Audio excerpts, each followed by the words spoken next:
Hello, everyone, and welcome to Campus Connections, a podcast dedicated to getting to know one another. We are recording from our downtown campus at 203 North LaSalle. I am your host, Geovanny Mayorga, and you can find the podcast at Spotify, YouTube, Amazon Music, Apple Podcasts, etc. You can contact us at podcast@mcccollege.edu. We look forward to any feedback you would like to provide. And today we have a dynamic duo with us. We have Stacey Bizzieri. Hope I said that correctly. You did. And Brittany Burgess. Yes, thank you for having us. Looking forward to our conversation. And Brittany is the program director for surgical technology program. And sterile processing. And Yes. And Stacey is the lead instructor, correct? Yes, and clinical coordinator. Oof. Right. Wonderful. Let's start learning a little bit more about surgical technology and sterile processing, what it's all about, what we offer. Brittany, as the program director, talk a little bit about your program. Sure. So our surgical technology program is our associate program. So the students are here for 20 months. We, thank goodness, can graduate them shorter than 2 years. So we get them in the workforce a lot faster than 24 months. And our surg techs, they are learning all the knowledge and skills to be able to assist the surgeon in surgery. It's a fun job, wouldn't you say? Yeah. Right. You get to see things that not everybody gets to see on a daily basis. So that's what we like to entice those potential students with when we have them, kind of come to those interviews, and we get to say those things to, just to let them say, hey, come do what we do, because it's very interesting. Well, and one of the things for surg techs that we explain during interviews is, as a nurse or, a medical assistant, they get to listen to a beating heart. We get to see a beating heart. So those are the things that these students get to see and deal with on a daily basis once they get out into their careers. Yep, absolutely. Our sterile processing program, on the other hand, that is a 10-month program, which ends up being 40 weeks long. These students, even though they're only getting a certificate in sterile processing and not an associate degree, the thing about them is they are getting a base knowledge of how to clean, disinfect, sterilize, decontaminate instruments that are used in surgery. So, what would you say are some of the things you've seen that could be on instruments? You can have bioburden. Unfortunately, you explain what that is. Bioburden, sure. Bioburden is anything that's left behind from what they use in the surgery or any of the procedures. So that could be brain matter, it could be tissue, it could be fat, it could be blood, bones, it could be any of the above. So that is what comes down to the sterile processing department. And one of the things that we like to explain is that even though this is not a patient-facing position, it is just as important and as crucial as it is a patient-facing role, because these positions that they have in sterile processing, they're in charge of making sure that those patients don't come down with that infection or that post-op infection or surgical site infection going through the sterilization and decontamination of that instrumentation and supplies. Yeah, you don't really think about that much until you're in that position, right, that somebody's going to be taking care of you. I think I told you this story, but not too long ago, I had my daughter go into surgery, and initially we thought it was going to be maybe a 2 to 4 hour procedure. It turned out to be like an 8-hour procedure. Yeah. And, as time goes by, things start playing in your head, and what's going to happen or what's happening. And then the life of your child or your loved one is in the hands of the people that are taking care of them. So sterile processing, surgical technology, obviously the doctors and surgeons, it's extremely important that they know what they're doing. And the littlest thing, like not having clean instruments, can really wreak havoc on somebody's health or life, for that matter. Right. And the one thing that we explain to sterile processing students is, even though you're just getting a certificate and you're kind of getting a baseline, I mean, how would I say this? You're getting a start into the healthcare field, you play a big part. And we tell them that it's like a circle and it just goes around. And so the instruments start in sterile processing. They go up to the OR as the surge techs. They're going to check to make sure, you know, there's nothing left on there. But if there is, it gets sent back down. And there's always a way to trace those instruments to know who put it together, who didn't do something correctly, so we can keep quality assurance and know what's going on. Yeah, and the other thing that we really emphasize to students is when we're training them or when we're teaching them, is that we really need them to understand the why behind what they're doing, whether it's sterile processing or surge tech. You know, we need them to understand that sterile technique and asepsis and everything that we're explaining, don't learn it just through rote behavior, or don't do it just because we're telling you. We need you to understand the why, so that when patients, you know, treat those patients as if they're your family, or, you know, if that were your loved one, or if that were a family member that were in that operating room, you know, would you be okay with what you're doing right now? And if the answer is no, you need to ask yourself, how would you change what you're doing? Because it's that important in how you're handling what you're handling. Well, and you tell the story about your daughter having surgery. So my husband had to have his gallbladder removed not that long ago. And with us knowing what we know, you know, I was asking, are they doing it laparoscopic? Is it open? And I try not to ask too many questions when I'm with him at the doctor, because sometimes it's better for them not to know who you are, and then you get the real answers. But it took a little longer. And so I was thinking, what is going on? It's laparoscopic. It should only take this long to get into the OR. So we have that aspect of, we know too much. We know too much when it happens to us. Definitely. Yeah. Mm-hmm. Yeah, it doesn't necessarily have to be, you know, too much, but I mean, you have to have a clear explanation. Mm-hmm. When I went with my daughter after the procedure, I went with a specialist afterwards for a follow-up, and I was asking questions that I thought were pretty relevant to what was happening, and I kept getting answers that I didn't like. You know, I'm like, okay, well, you should know better than I do because you're the doctor, right? But you're like, not sure I like what you're saying too much. Mm-hmm. So we have programs at downtown. We have programs in Evergreen Park, which is on the south side. Mm-hmm. Yes. How long are the programs? So Surge Tech is 20 months. So they're 4 months shy of a full 2 years. Because we're hybrid, we're able to do that, where they're taking, you know, virtual classes, online, and then in person. And then sterile processing is 10 months, which is 40 weeks. So they're, I mean, for what they're going to get to do in a career, these are, I would say, good lengths of programs to get the information you need and then get them out in the workforce as quick as possible, because there's a shortage. Yeah, definite shortage. We're part of AST, which is the Association of Surgical Technologists, and one of the biggest things right now is trying to get the state of Illinois to require certified techs in the operating room. But there's a pushback because of the shortage. That certification is going to ensure that they were taught everything they needed before they got into the OR to have that knowledge, and that's something that we're trying to be a part of and help with that legislation. Now, our program recently got accredited, correct? Correct. 2019. Yeah, Surge Tech became KHEP accredited, which is, you're probably better at knowing those than me. Look, we're both going blank. Basically what KHEP does, which is CAAHEP, they're the Commission on Accreditation for Allied Health Education Programs. There we go. Yes. See? Yeah, we got it. We feed off each other there. What they do is they ensure that you have a curriculum that you're following that was put together by a board of educators, which include, you know, a medical doctor, surge techs, nurses, anybody who's had any kind of role in the operating room.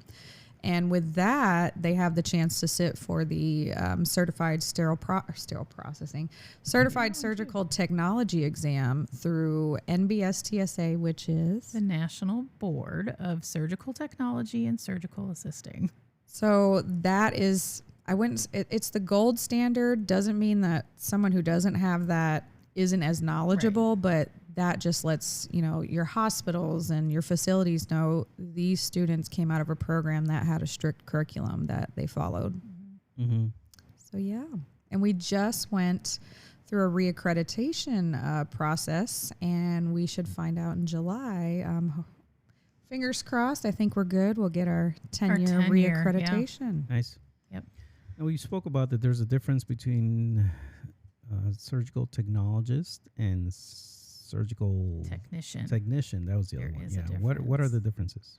So technician is someone who they don't quite have the training and the knowledge base that a technologist does. So that technologist has gone through that training and the certification that Brittany was speaking about. So the NBSTSA or the full curriculum versus a technician that may have on-the-job training or that maybe started out a long time ago and hasn't gone through a program like we have.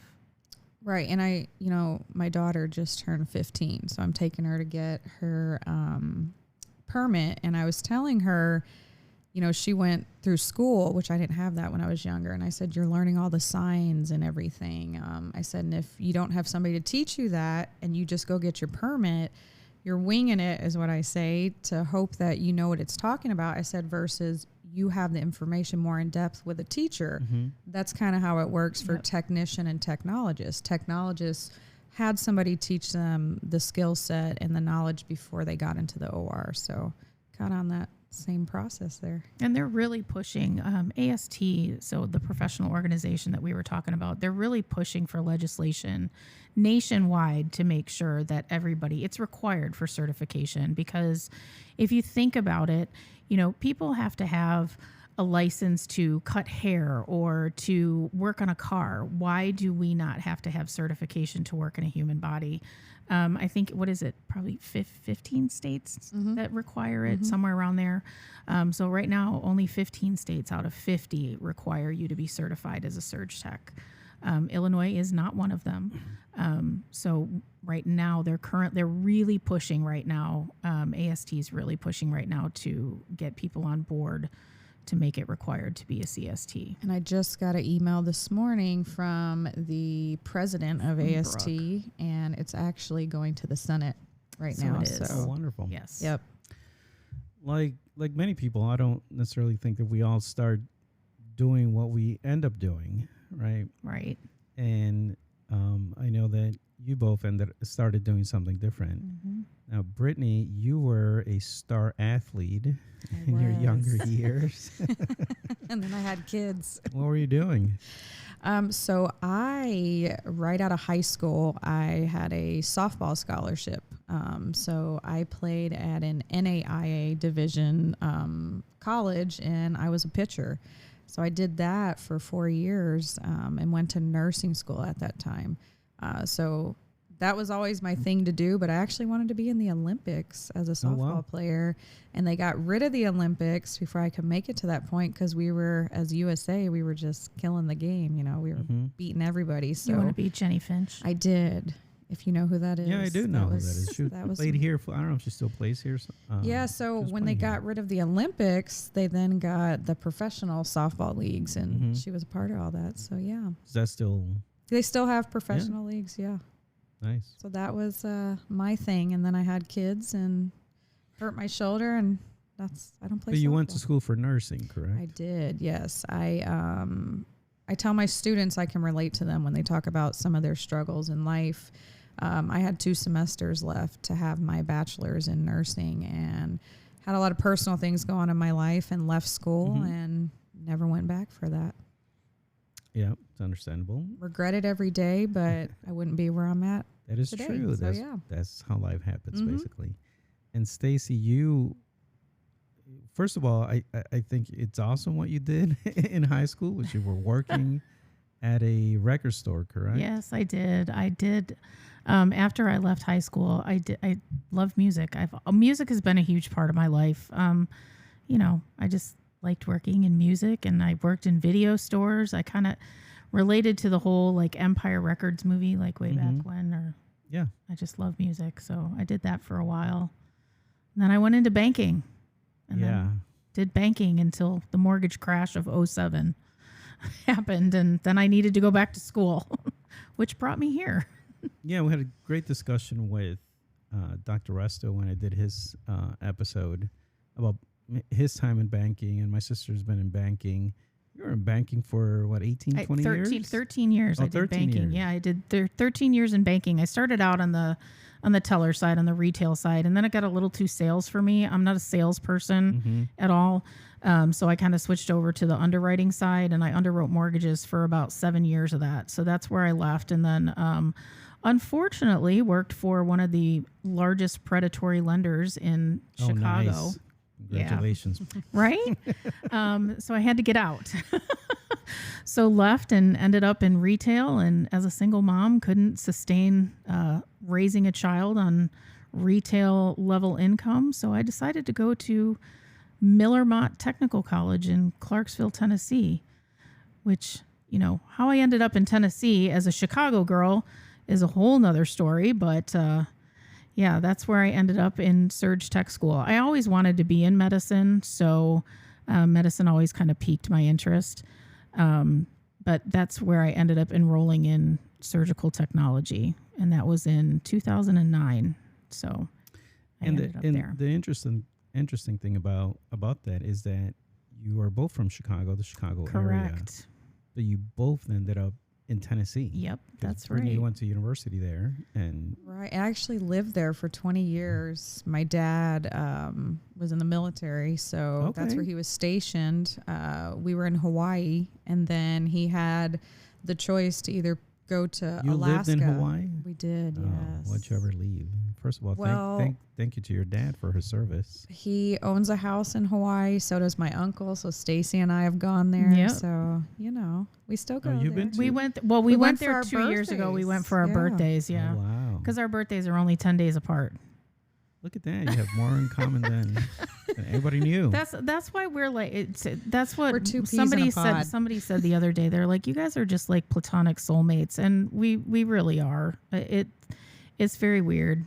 But to kind of touch on that, I was there because my dad was in the military, and I was her instructor in Surge Tech School. Actually, I was her clinical coordinator. Yes. So at that time, I was at the hospital when she was doing her externship rotation. And then we got to talking, and somehow we got onto where she was from. And I said, wait a minute, we're from the same area. She knows some of my family members somehow Oh, wow. through Yeah. schooling and whatnot. And I said, how in the world did you end up in Clarksville, Tennessee? And she actually lived in the rural country. Like, it's rare you see cars driving by type wow. of area. Bumpus Mills. Bumpus Mills was the name of the town. Sounds fun. Oh, Well, when I first went to her house after she had graduated and came to work for us, that's a whole nother story as well we'll get on to. But she said, there's a big hill you have to go up. And I'm like, it can't be that bad. Because I had never been out that way. I stayed in the city area. And so when I went out there, I said, no wonder why you can't get to work in the wintertime when it snows. I'm like, this is a big, and it literally would go up and turn really fast. Yeah. So like a mile and a half up a dirt road. so that's where she lived. Yeah. And that, Brittany, you also you got started into teaching for a similar reason, right? Yeah, so I was actually working in surgery. My daughter was, what was she? 8 months old at the time. I was a single mom. I had left her father, and I was only making $9 an hour working in surgery in Tennessee. Cost of living is totally different there. And I thought that was good because I was making $7 an hour before that. And then I thought, there's no way that I can live off of this. I opened up a phone book, started looking through the phone book, called around private practices because I didn't want to work on call or nights. found a surgeon to work for, and then they didn't offer health insurance. Before the Affordable Care Act, which we know it as Obamacare, if you had under, I believe it was 10 employees, they didn't have to offer health insurance. So I had no health insurance. My program director, when I was in school, called me up and said, I have a position and I really want you to come take it. And I said, do you offer benefits? What are they? And I said, sure, count me in. And that's how I got into teaching. It was not something I saw coming at all. And then that's how Stacey ended up being your student. Yes. And you got into medical because? I got into medical just because I've always been interested in it ever since I was a little kid. Like which is a whole nother story, but my biological father was actually a firefighter. Mm-hmm. So I kind of grew up around the firehouse until I was about 10 years old. And then my brain's just always kind of liked medical. So I've kind of always been drawn to it. And now you ended up teaching then. Did you actually go and practice She brought me on to teaching. Mm-hmm. I was working at Vanderbilt in Nashville. But hold on. Before that, didn't you move back here? I did. So I graduated. Once I graduated, I moved back to Chicago and worked at Loyola. At night. At night. I was working midnights at Loyola. And my dad and my son had this bond. They were just bonded together. A single mom working midnights was really hard to find care. Of course. And my dad just said, just move back. Mm-hmm. So I said, okay. There happened to be a position open at Vanderbilt in labor and delivery, which is where I was working at Loyola. So I moved back to Tennessee and was driving 100 miles one way to work. So I was driving 200 miles round trip just to work, which I loved working at Vanderbilt. I mean, great teamwork, everything. It was amazing. Yeah. But then Brittany called me up and said, hey, you know what? We've got a teaching position open. And I went, okay. And they were paying more money and it was closer to home. And she said, come in and take the test. Oh, I forgot. Which was it was a personality test. You know where you have to answer the questions and you should answer it the same every time. And I don't always do well at those things. You should answer it the way they want you to answer it, not the way you really feel. And she failed the test. So my boss's boss was like, no, we can't. She scored. That's not going to work for us. And so I don't do well. We had to explain the situation and how her brain works. And we ended up getting her on board after that. She still to this day says, Stacey, your brain, like, why can't you ever just go from A to B to C to Z she's like, you've got to go from like A to R to L to Q back to C to get to Z. Like you can't ever just go and it's true. I can't. I don't know. So so that's what started me teaching. That's how I got started teaching. And then we just kind of followed each other. Then I ended up moving back to Chicago because my dad got sick and all our family's here. I started working at Malcolm X and her mom had passed away. And her family was all up here. So she moved back up here and came to work with me at Malcolm X. They restructured. And she came here. I stayed there. Which I guess is no secret, they lost their accreditation. And after she came here and they lost their accreditation, she said, give me a year and I'll bring you on. So she's been here a little over 3 years. I've been 4 here. years. 4 years in August, right?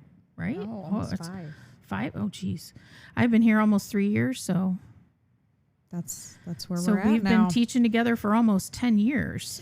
And the plus too is, we tell people if she can't lecture for the day for whatever reason, I can just step in and lecture because we teach the same. And that's not something you always get. A lot of times you butt heads because everybody has an opinion and it doesn't mean that that's the wrong way. It's just different. And we don't have that, thank goodness. So after you graduated, you guys obviously stayed in touch, or how'd that work? We didn't for a while. We didn't for a while. When I left my teaching position in Tennessee and she was still there, there was a lot of things that went on that after 5 years of being there, I was just tired of it. Mentally, I couldn't do it anymore. And so I put my 2 weeks, I was going to put my 2 weeks in and something happened. And I just walked out one day, which is not something I would normally do. And when I left, there was a lot of, what would you say, like things were said about me that was so inaccurate. She was told she couldn't talk to me if she still wanted to work there. And I thought, this is insane. Like, what did I do to these people besides I couldn't take lying about things? Stuff was going on with the director, and I just said, I can't do it anymore. Yeah. So we quit talking for a while, like about a year or so. It was between when you left and then when I finally decided to leave that I was like, I can't do this anymore. And I called her up and I was like, look, this is ridiculous. And I started telling her everything and she was like, what are you talking about? Yeah. And that was like the end of it. And then we just started talking again. Well, yeah. And I told her, I can't blame you. That was your job. They were telling you things and you kind of had to do what you needed to do to keep your job. So no hard feelings there. No. And then she came here and right. I came here as well. Been here since 2019, thanks to her. Yeah, nice. And we talked a little bit about you guys were at the time single. You're still a single mom. I'm still a single mom. Yep. Working life, trying to balance work, family, home, similar to what some of our students go through now. Some of our students are single moms or have family to take care of. So I think for the students as an instructor, when you're able to relate, kind of helps them out a little bit, understanding and getting through some of the program. Do you have or do you encounter some of that in your programs? We do. It could be anything from somebody lost a parent. We had a student that we both talked to. She graduated, and while she was in school, she lost her father, and it hit her hard. She was a really good student and then started to drop off a little and struggle. And so we kind of tell these students, we get it. We've been there. We have single moms who say they're struggling with daycare or I can't come to class today because my child is sick. How am I supposed to make this work? And we kind of explain it's not easy. You got to have a backup to a backup to a backup to kind of make it work. But we do try to, we tell the students we empathize with you. We understand. It's not the same situation, but we've been through things, and you got to keep the communication open. Yeah, keep the and don't always think that just because. Don't judge a book by its cover. Just because you see what you see doesn't mean we haven't experienced what you may have experienced. Right. Right. We can empathize. We have been through things. 100%. So what is you both been in the operating room now? Oh yeah. Yeah. What is a day in the life of a search tech in the operating room? It's wonderful. Everybody should do it. It's go. No, thank you. It's go. I have a weak stomach. I'd pass out. It's from the second you walk through the door. You lose weight because you never sit still. Yeah, you never sit still. No. I just as recently as May, I was in the operating room. I went back for a little while, just to kind of keep up on my scrub skills. But a typical day, you walk in the door at 6 o'clock, you look at your cases, you go prep your room. You could have anywhere from 3 cases a day to 10 cases a day, depending on what you're doing. But it's go from the second you walk in the door. Well, and it depends on what type of shift you're working. Yeah. Is it 8 hours, 10 hours, 12 hours on how go you are. Mm-hmm. But yeah, we tell the students, I try to tell them most of them have they've either bartended or they've worked at restaurants. And so I tell them it's kind of like working in a restaurant where once the customer gets up, we clean up and get ready for the next one. And that's what we do in the OR. We work on one procedure, get everything ready for it, and then we turn around and clean it up. And we have turnover times we have to hit. To where you should be cleaned up. I mean, what was yours at turnover time? Do you know what Probably it was? About 10 minutes. It's usually 10 to 15 minutes. They're expecting you to start getting ready for the next case because it's back to back. And You have board runners who are nurses who that's their job, is to keep track of how the flow of surgery's going, and it's like a puzzle. They'll start moving things around to keep the cases flowing because that's their revenue, of course. But yeah, you have to know everything from what instruments do you need, what's the anatomy of the procedure you're doing. The students always say, well, how do you know how you're setting the room up? Is it on the surgeon's preference card, which is a piece of paper that's printed out that is going to say the procedure, is the surgeon right-handed or left-handed, because that's important, especially if they're left-handed, which she is. So she teaches all the left-handed students stuff because it's different. It is. It's different on how to do things if you're left-handed or right-handed. So you have to know all of that. And I like to say that we know more than everybody in that room minus the surgeon and sometimes probably anesthesia. But sometimes we know just as much as the surgeon. We have to know just as much as the surgeon, because one of the key things that, we say is our job is anticipation. So, there's a saying that we have that says, don't give them what they ask for, give them what they need, because sometimes what they ask for is not actually what they need. And we know what they need before they actually need it. So we know just as much as that surgeon does when it comes to that procedure. And that takes time. A lot of time. Are there any, a lot of us get our ideas of what happens in the operating room from TV shows. Which is not real. Well, that was my next question. Is it what it's shown in the no. TV shows, or what's So actually the? And I was gonna. She loves to watch all the Chicago shows. Yeah. So what is it? Fire, Med, whatever all the PD, shows are, and her son's been in a couple of them. But we always joke, and my husband as well. So my husband works in healthcare as well, and so all three of us have like a little chat. We're always talking about things, but we joke that it's not realistic. No. They have, I don't know, what do they call the people that kind of guide them? Yeah, like the advisors kind of things. They have healthcare advisors to guide them on how to do things. But at the same time, it's TV, so we can't always have masks on because we have to see what we're saying. Yeah. And, they do some of the off-the-wall stuff, but we have to tell the students, they tend to walk around with their hands up like this. They're sterile from mid-chest. But when you see this, you're not sterile here. Yeah. And because they watch Grey's Anatomy, that's the one they always say, and so I said, we're not doing Grey's Anatomy. We're now sterile. And so it's very, very different. My mother will not watch medical shows with me. No. Because she calls everything out. Because I do. And even she's like, when I watch it. Yeah. She'll say, that's not right. She's like, Stacey, I cannot. She will not. She will tell anybody. When she tells them what my profession is, I will not watch medical shows with her because she points everything out that's incorrect.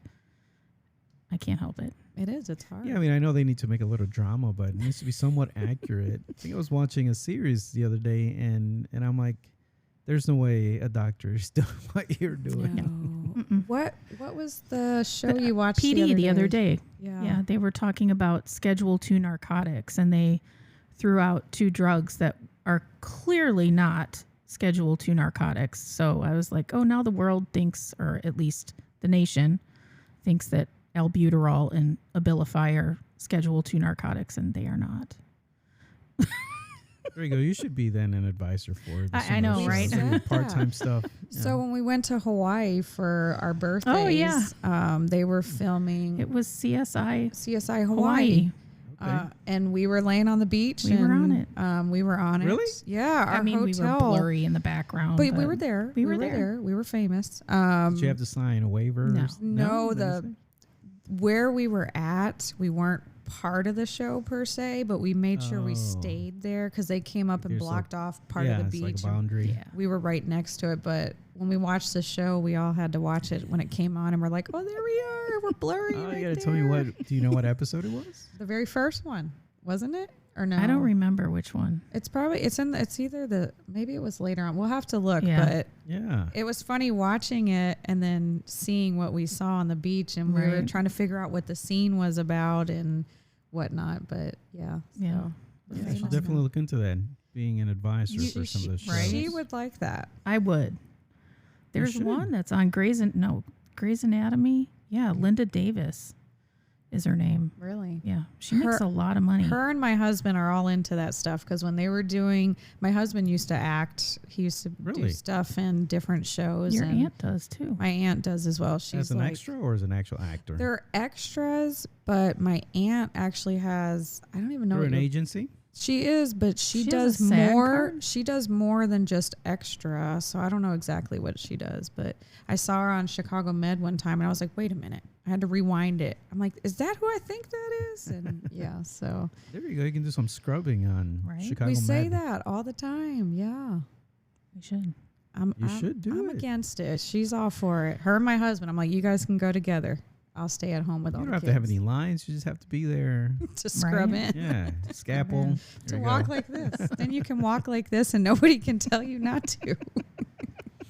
So that's a good segue into work-life balance, because if you're talking about doing, 10, 12-hour shifts, then what do you do, to de-stress and come back to real life after working such a long shift? I mean, how do you balance work-life, balance? I mean, we talked about music earlier. Yeah. Now that, kind of COVID has kind of gone to the wayside. Concerts have started back up. So I enjoy going to concerts, sporting events. So, I've gone to a couple concerts, even though, we're not going to get into the Bears and how well they did or did not do this past season. But I was able to go to, the Family Fest, and I actually got to go to a Bears preseason game, couple Cubs games. Did get to see Hamilton before it left. We actually went to see Hamilton. We do a lot together. So I like to do those kind of things when I have time. And do you like music festivals, or is it more like concerts? I don't do the festivals. Mm-hmm. Is it too many people? Yeah, it's not that it's too many people. There's just too many groups. I don't even go for the opening acts anymore. I think I'm too old for the opening acts. Like, I went to see Depeche Mode. Like, I don't care about the opening act. I'll just go for. Really? Yeah. I gotta get your money's worth. These are expensive tickets. I've seen so many concerts in my lifetime. Like, I wanted to go see Depeche Mode, and I told you I wanted to see The Cure too last year. Didn't get around to it. So good. The only one I have coming up is Blink 182. I'm still working on. I want to get Justin Timberlake. I admit it. I want to get Justin Timberlake tickets. I tell her she's too old. No. And now Usher just came around. He's got 3 shows at United Center. Now I got to work on Usher tickets. I'm all over the place with my music taste. I really am. Well, I'll tell you a little bit my music taste. I've been lucky enough that I saw, and this will give you the range. I went to a concert in Colorado at Red Rocks Amphitheater. Oh, nice. If you've never been there, you have to go. No, I have not. It's absolutely gorgeous, and the acoustics are top notch. Amazing, I'm sure. I saw Willie Nelson there. Really? Amazing to see Willie Nelson. I mean, I'm so, that's one of my highlights, to have been able to see him in concert. Yeah. And then the other extreme is I saw Snoop Dogg. I'm like my husband. But see, I'm in the same category. I've seen Ice-T with Body Count at the Metro. Okay. So, and then I've seen Harry Connick Jr. I've seen Neil Diamond. No, I haven't seen that. That's what I'm saying. I'm all over the board with. Yeah, concerts. I've seen Metallica. No. That was a little insane. I bet that I saw them in Denver as well, and we were at the time it was the Pepsi Center.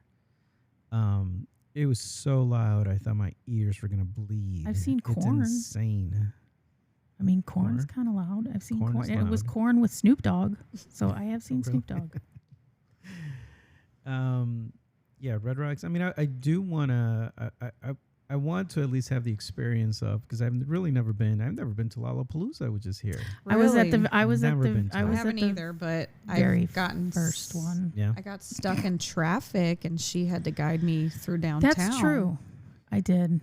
When I first came for an interview to move here, and I was like, what are these people wearing? Mm-hmm. And I had no clue what it was. I hadn't heard of it. And she was like, oh, Lollapalooza's going on. I'm like, this is insane. And it was daytime. Yeah. No, So, yeah. I mean, that's the thing now. The fests. I mean, fests are popping up everywhere, but I want to see at least some of the more known ones, like Bonnaroo. I really want to go to. Is it in Lord, Tennessee? I wouldn't go near is. Bonnaroo. Really? Why is that? No, it gets crazy. Yeah. A lot of nudity and Oh, perfect. yeah, all kinds of fun stuff. Lots of And mud. What's the one in California? Oh, I know what you're talking about, but I Yeah, can't it think of starts it. with a C. No, I can't I know what you're remember talking now. about, Yeah, though. the one in California. I want to see that as well. seeing here, I go to Taylor Swift concerts with Did you go to my the Taylor Swift one here? 15-year-old. No, we went to Nashville. Oh, you went in Nashville? Yeah. How was that? It was tiring. I'd never been to an almost 4-hour concert with a bunch of I don't- Swifties. Yeah, I don't get that at all. I just can't. I don't understand it. I went because my daughter went, and I was just like, "What?" in Oh no, the I get world? that you go, because you're a kid. I just don't get the whole circus around it. It was insane. Yeah. It was like Lollapalooza for Taylor Swift For is what I felt teenagers. like. Well, Lollapalooza is more like teenagey now. Yeah. Well, but it's how they dress. Like the whole dress to go to Yeah. some of these concerts is like, I feel like Agreed. they spend a lot of money just to look a certain way to go, and you're in the nosebleeds, and yeah, We'll have Swifties this weekend for the Super Bowl. that's right. Ooh. My daughter's excited. How many times Yeah. are we going to see Taylor Swift on? Is she going to make it from Japan, She though? said That's she the is. question. My daughter stays on the page, and Okay. whenever we see I something. can't remember who told me that that Taylor Swift is one of the worst polluters in Oh. the world My s- because she's My she's student flying just every told time. me that. Yeah, somebody told me that. So they told me yesterday that apparently she flew 13 Like, minutes she flies when she yeah. could have just drove. Yeah. And yeah, She flies for everything. yeah. I mean, she owns her own uh, plane. Yeah, She's and a I guess billionaire. she just can't go anywhere without being mobbed. I don't know why. I don't get that mentality at all. Yeah. So anyway, back to the concerts. What's been one of your favorite concerts? Of all time that Yeah, I've do seen? you have, Oh, specific wow. ones you remember? The Cure was one of them Yeah. from way back when. I think U2's Zoo TV tour hmm was probably one. I mean, Depeche Mode, because I've seen them like 17 or 18 times. Really? Yeah. I've never seen them. Yeah. Wow. I would probably say those are like my top three. And then if you go like small venue that I've seen, like Beastie Boys, I've seen Oh, them. you saw- you Yeah, saw them. that's what I mean. I've probably seen anywhere between 150 to 200 concerts. Yeah, I don't think I've seen that many, but I have seen a few. I've been lucky to see different venues. Like I Yeah, went to Milwaukee. definitely. I can't remember the venue name, but that was similar to like a metro Yeah, small venue. I've been to Red Rocks, which is probably the favorite that would one. be amazing. The amphitheater in Indianapolis, I can't remember because they're always changing names. Yep. I've seen several concerts there. Yep. Several concerts in Denver. Like I've here, okay, guilty pleasure moment. I've flown to Las Vegas to see NSYNC. Shouldn't have said that. I don't care. It's because she likes Justin Timberlake. It is. It's because I like Okay. Justin Timberlake. I have How do you I feel have about liked Usher Justin being? I love Usher. So I mean, he's good. Yeah. he's an entertainer. I like entertainers. That's why I like Justin Timberlake. He's an entertainer. I saw. I'm a big sports fan. Yes. I'm always like. Agreed. I'm I am always as well. seeing who's gonna play. The halftime shows. Yeah. Right. And there have been some good ones and some Not so good ones. good. I agree. Recently saw the NHL All-Star Game, which is held in Canada. Mm-hmm. Horrible music. I don't know who was doing the music booking. Sounded to me or seemed to me like there was a lot of Canadian artists. Oh, It was not good. I did It not was see that not one. good. I missed that I would one. have been pissed if I would have paid that much money to go see that. No.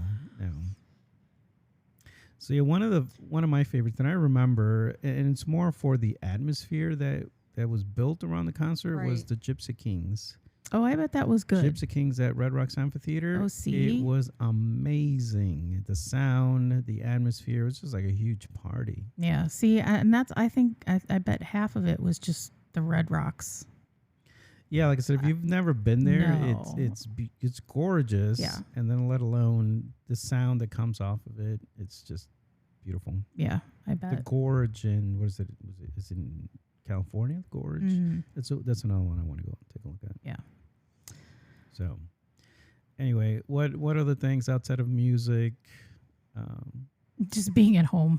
work life balance? How about you? Yep. You still do anything with softball? Is your I daughter into do. softball or anything like that? No, so that's always your dream. You know, when you have kids, they're going to be just like you. And she's totally opposite. She is musical, so she sings. She's in musical theater and violin. Hoping that the almost 2-year-old is into sports because we'll have maybe better luck with him. So no, she's into that. But we had season tickets recently for the White Sox. Okay. My husband, I grew up all around the world. I lived in Europe, Hawaii. I was born in Texas. I mean, you name it, I've lived You there. were born in Texas? I was. I thought you were born here. You were born in Texas and you went to high school here? No, I went to high school in Tennessee, started school in Germany, Oklahoma, Tennessee. I mean, I went to, I believe my brother and I went to 16 different grade schools before we graduated high school. Was that because of the military? Yeah. Yeah. So, no, I was the only that's one. tough. You know, my mom kind of was the glue that held it together, and she was really good at every 4 years we were moving. And when we lived in Europe, we moved, I believe, 2 or 3 times just in Europe alone, in Germany. And she was really big on, well, you get to, reinvent yourself and make new friends. And she tried to make it as exciting as possible.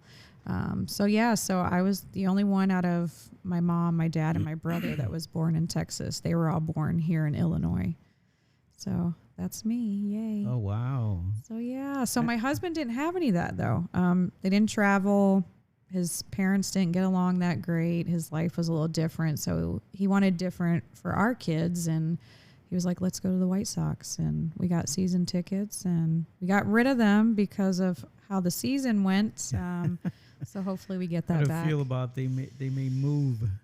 Right. Yeah, well, it looks nice, though. It looks nice on... She was actually telling me where it was at. My husband looks into all that. It looks like it's going to be a nice field. I mean, I don't know. Is it official, though? I don't know. My husband would know that. I don't It's know. like the Bears.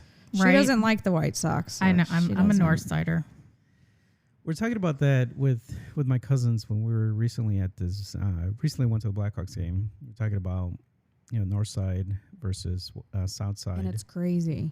I grew up actually, and I was telling them I grew up just like many of them did, going to White Sox games. And at the time, Comiskey would host a lot of sporting events, like Right. soccer events, some concerts that they would host at the time. So we grew up more, even though we've always been on the North Side, we grew up more going to South Side than we did to the North Side of the Chicago Cubs. So it's funny you say that. My friend came to visit when I first moved here, and we did a tour of the Cubs stadium, and my family, I had pictures, and they're like, how dare you go and do that? And I was like, just the, learning about everything about that. Experience. Yeah, I was like, that was amazing. We got to go on the field and get pieces of ivy because they were trimming the ivy that day. And no, my family was like, you don't go there. How dare you go there? It was like I had a big X on me because I went there. So yeah, we feel the same thing about some of our cousins that are Sox fans. yeah. We're I now didn't- Cubs fans. Yeah, my uncle used to work for the Tribune, so we ever since I was little, I was just kind of born into being a Cubs fan. So I've just always been a Cubs fan. That's My how dad it was a is, Cubs though. fan, so once we moved back here, that's the first Cubs game that I over the summer. That was like on Father's Day. We went to a Cubs game. That was the first Cubs game that Dom had been to. So that was his first Cubs. He was Wow. all excited. He had never been to Wrigley, and he'd always wanted to go to Wrigley. So that was his first Cubs game. Well, I think more people, I don't know why, know Wrigley over Comiskey. I don't know why. I don't know if it's because of the what's the word I'm looking for? Just it's been around longer, and I mean I don't know. But they've done so much to it. It's not The same. Wrigley. I mean, it is Wrigley, but it's not Wrigley. Well, I mean, it's It is Wrigley, Wrigley. 2024 Wrigley, Right. not I mean- 1990 Wrigley. Right. It was just like, Well, what the White Sox had to do, they had to, and I don't know if you remember, when the new Comiskey was built, it was built with blue seats. Do you remember that? I did, yes. And then they switched them to green Mm-hmm. seats, and then a few years ago they added the ivy in the back, Right. to make it a little bit not so plasticky, Right. because the blue was just like felt so plasticky. Yeah. And I think if they build the new stadium with the look of it, for the most, I was telling my husband, it looks the same. It per does. se, but it's got more greenery. So I feel like that's the trend now. Right. The trend has to be a little more earthy. exactly. Yeah. More- And everything's yeah. being built with restaurants. And if you Yep. look at the United Center, the addition that was done, Oh yeah. it built, restaurants and Yeah. bars and a bar. When we went there for the Depeche Mode concert, I hadn't been there in forever, and we walked in, and I was like, "Holy cow!" And that was the first time my Yeah. son. That was his first concert as well. Remember the Michael Jordan statue was outside, Yes, and they exactly. built on top of it. And Yeah. he was just like in awe. He was Yeah. like, "Holy cow!" Yeah, Really he didn't. did. He kind of Yeah, didn't know where to that's look. a trend. Yeah. So, anyway, we're coming to the end of our episode. Any last parting words? For me, just to tell you how much you're appreciated here. And I Aw. hope we have many more years together, so don't try to leave anymore. No, I won't leave. I mean, She's we're tried to we're a leave me pa- and I she know. comes back. We're a package deal. Yes, I mean, like I said, I think that's just kind of. I think that goes without. And we don't always get saying. along. No. Like- It's a healthy Like a sibling relationship. Right, where it's we have to tell students I am her boss and we don't always agree, and I will tell her, hey, I need you to not do that. So but it works. We have I think what students always ask us, what makes this program or these programs special, and we say us. It It really is true. is. It really is. It is very true. Like I said, at the beginning, you're a dynamic duo. You do a lot for this program. I know that we want to grow, but there are steps that need to be taken. Right. So for sure, was very happy that you both can make it and finally record the episode. Right.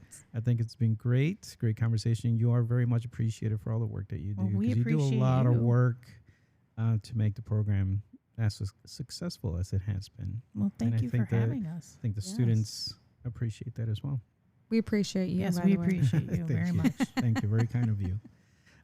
So we've come to the end of the episode. I want to thank you again for taking the time. I know, we've had to reschedule, but I'm glad we got it done. I want to remind the listeners that you can follow us on Spotify, YouTube, Amazon Music, Apple Podcasts. Write to us at podcast@mcccollege.edu, and we look forward to talking to you next time. Thank you, Brittany and Stacey. Thank you. Thank you.